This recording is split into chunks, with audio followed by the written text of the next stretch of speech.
Hi guys, this is the Dr. Tebz Diaries. It's the day before Christmas, one of my most favorite days in the whole wide world, or in the whole calendar. I absolutely love Christmas.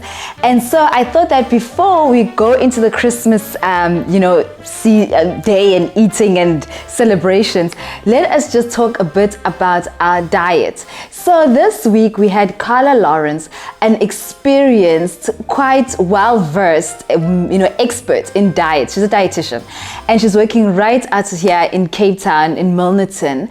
And she was talking about diets for diabetics, or diets for people living with diabetes. It was a phenomenal interview. If you missed that, please go and watch that episode on the Dr. Tebz show. You will not regret it. You will thank me.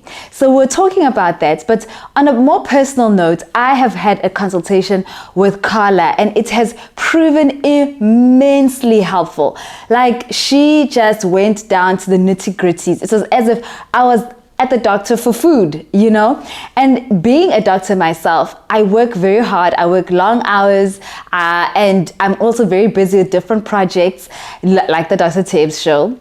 And so it's so tempting to just want to grab the nearest thing, whatever's closest to you, whatever you can just make very quickly and just eat, just to satisfy yourself so that you don't feel hungry.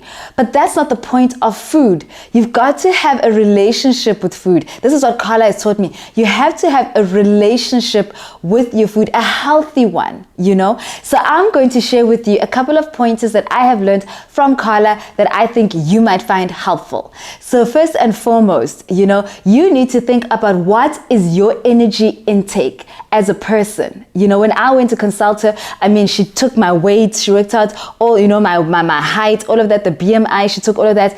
And then she basically said to me, this is how much food you need, to maintain your body.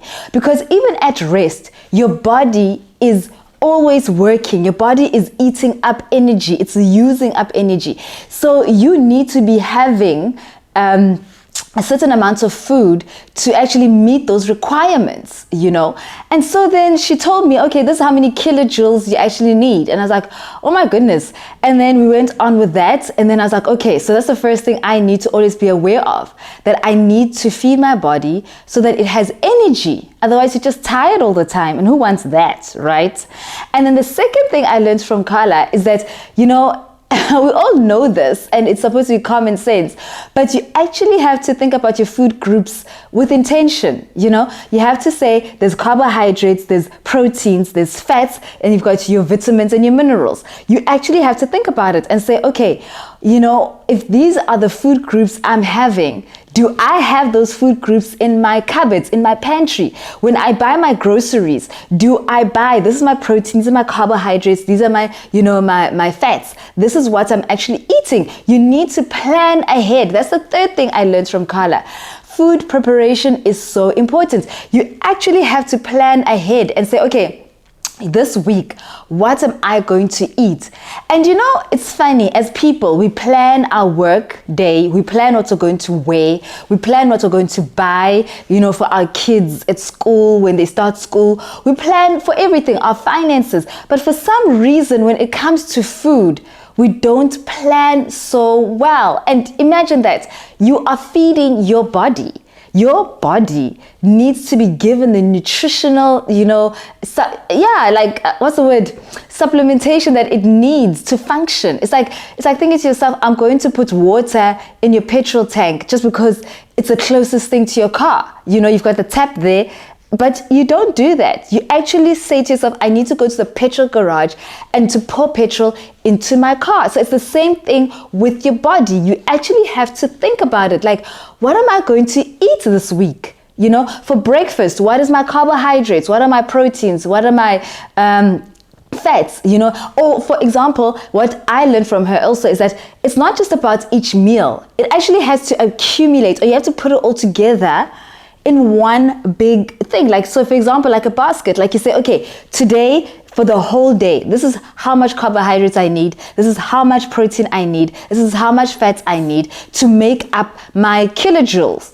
And so then this is my whole intake for today. So how much am I going to eat in the morning, in the afternoon, in the evening? How much am I going to snack on? Like, it's a whole thing. Like, I was so like surprised. I was like, oh wow, like no one teaches us this. You know, at school we learn about food groups, but you don't think about it. Like, it's just like a bing moment for me. Like, Carla, wow, like it's important, hey. And number 4, you actually need to visit a dietitian. You know, it's just like how you have a hairdresser, you have your family physician, you should have a dietitian, like, because we all eat. Everybody eats food. Dietitians are not just for people who are diabetic or people with, you know, metabolic problems or lactose intolerance or whatever. You actually don't need to see them for the rest of your life, okay? So this is how I think about it. I think about it the fact that, you know, your body requirements at every stage of your life are specific. You know, like when you're a child, your nutritional needs are not the same as for an adult. And a young adult versus an older person, your nutritional needs are very different. And to go and visit a dietitian at each and every stage is important. Like, and the thing is, as I say, you don't need to see them forever. You see them for that one appointment. They assess your metabolic needs, all of those measurements, all of that. And then after that second visit, they give you a meal plan. And then the third visit, it's like, okay, so tell us, how's it going? Is it working out for you? What changes do you need?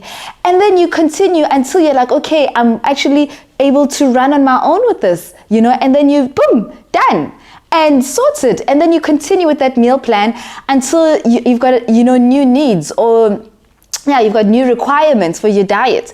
So that's how I think about it, you know, as I was visiting with Carla, and I was like, wow, I actually need this. Like, I have my own dietitian.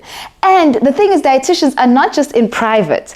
The dietitians, even in government hospitals, in district hospitals, the dietitians everywhere. So if you need a dietitian, you just need to ask your doctor, please refer me to the dietitian. I just need to go have a consultation with them, 1 or 2, so that I know if I'm eating well. You know, it is so important. Like, shoo, like I was like, yeah, I have become a believer almost in dietitians, you know. And I know they are our colleagues, but I've really come to say we need to just take them seriously, you know, and actually go consult with them. And then my point number 5 is the fact that your diet and exercise go hand in hand. You cannot have the one without the other. Eating goes with exercise because your body needs to build muscle. You know, you need to be building muscle. You need to be keeping the fat down in your blood, in your body, and you need to be burning up the carbohydrates, which is the sugars. You know, the you know, sort of a thing, the energy. And so you actually need to be exercising and drinking water. You know, these are such important things. These are the lifestyle things that we all need to think about and consider. So, you know, as it's Christmas, it's the festive season, and we're going into the new year, like, give yourself the gift of health. Give yourself the gift of a healthy diet. Say to yourself, in 2023, I am going to eat healthy. I'm going to think about my diet. I'm going to plan ahead. I'm going to be intentional about what it is I'm eating. And I'm going to exercise. I'm going to take care of my body, because you only have one of these, one of them. It's not like a car which you can trade in. No, this is it, you know? And so, yes, we need to take care of our bodies. We need to be good stewards of our bodies, okay? So yeah, so thank you for watching this Dr. Tebz Diaries, and I hope that you are going to, you know, make positive changes about your own personal health. And until, yeah, next time, take care of yourself, take care of each other, and remember, your health is in your hands. God bless.